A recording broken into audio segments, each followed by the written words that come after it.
ഒരു തള്ളയ്ക്ക് വിളി കേട്ടോ നോക്കിയാലോ ഗൈസ്.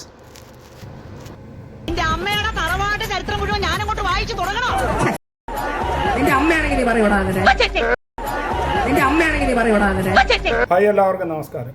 ഇന്നലെ അതിരടി ഫെസ്റ്റിവലിൻ്റെ ഭാഗമായി കോഴിക്കോട് ബീച്ചിൽ നടന്ന പരിപാടിക്കിടയിൽ സിനിമാ പ്രൊമോഷൻ്റെ ഭാഗമായി ടോമിനോയും ബേസിലും ഉൾപ്പെടുന്ന സിനിമാ നടന്മാരും പ്രോഗ്രാം കോർഡിനേറ്റ് ചെയ്യാൻ വേണ്ടി രഞ്ജിനി ഹരിദാസും എത്തിയിട്ടുണ്ടായിരുന്നു. അപ്പോൾ പരിപാടിയിൽ പൊതുവെ ജനത്തിരക്ക് വളരെയധികമായിരുന്നു. അതിനാൽ തന്നെ പരസ്പരം അമ്മമാരുടെ കയ്യിൽ നിന്ന് കുട്ടികളെ വിട്ടുപോവുകയും കാണാതിരിക്കുകയൊക്കെ ചെയ്തു.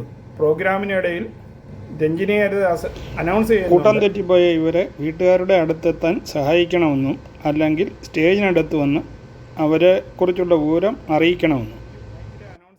അപ്പോൾ അതിനെ കളിയാക്കിക്കൊണ്ട് കുറച്ച് ചേട്ടന്മാർ, അതായത് ഈ പരിപാടിക്കിടയിൽ വന്ന് ഷോ കാണിക്കാൻ നിൽക്കുന്ന ചേട്ടന്മാരിൽ ആരൊക്കെയോ കളിയാക്കുന്നുണ്ട്. അവരോട് ചൂടായി രഞ്ജിനി ഹരിദാസ് സംസാരിക്കുന്ന ഒരു രംഗമാണ് ഞാൻ ഈ കാണിക്കുന്നത്. കാരണം അവൻ കളിയാക്കുന്ന രീതിയിൽ തിരിച്ചു പറഞ്ഞു കഴിഞ്ഞപ്പോൾ, നീ നിൻ്റെ വീട്ടിൽ പോയി അമ്മയോട് പറ എന്ന രീതിയിൽ രഞ്ജിനി ഹരിദാസ് സംസാരിക്കുന്നുണ്ട്. ഇപ്പോൾ നമുക്കതൊന്ന് കേട്ടു.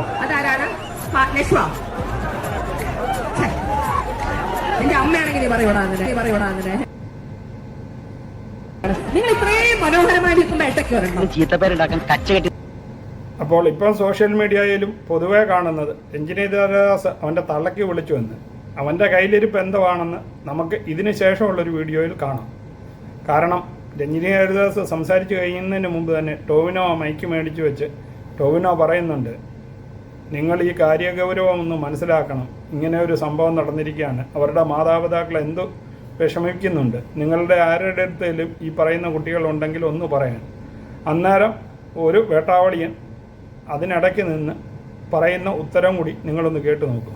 ടോവിനോ സംസാരിക്കുന്നതും അവൻ പെട്ടെന്ന് മറുപടി പറയുന്നതുമായ സീനൊന്ന് കണ്ടു നോക്കാം. കാണാതിരിക്കുന്നുണ്ടെങ്കിൽ നിങ്ങൾക്കൊരു ചെറിയ നെഞ്ചിരിപ്പ് ഉണ്ടാവില്ലേ? അത് പറഞ്ഞ് ഈ പേരുകളിൽ പറഞ്ഞ ആൾക്കാർ ഇവിടെ എവിടെയെങ്കിലും ഉണ്ടെങ്കിൽ അവരെ കാത്ത് ഉണ്ടോ? അവൻ അവന്റെ അടുത്ത് നിൽക്കുന്ന കൂട്ടുകാരനെ കാണിച്ചിട്ടാണ് ദേണ്ട് ഇവിടെ നിപ്പുണ്ട് എന്ന് പറയുന്നത്.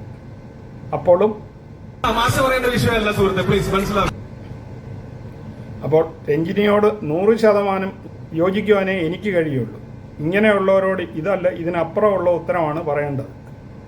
അതുകൊണ്ട് ഈ രഞ്ജിനിയുടെ സംസാരത്തിനെക്കുറിച്ചുള്ള നിങ്ങളുടെ അഭിപ്രായം താഴെ കമൻറ്റ് ചെയ്യാൻ മറക്കാതിരിക്കുക.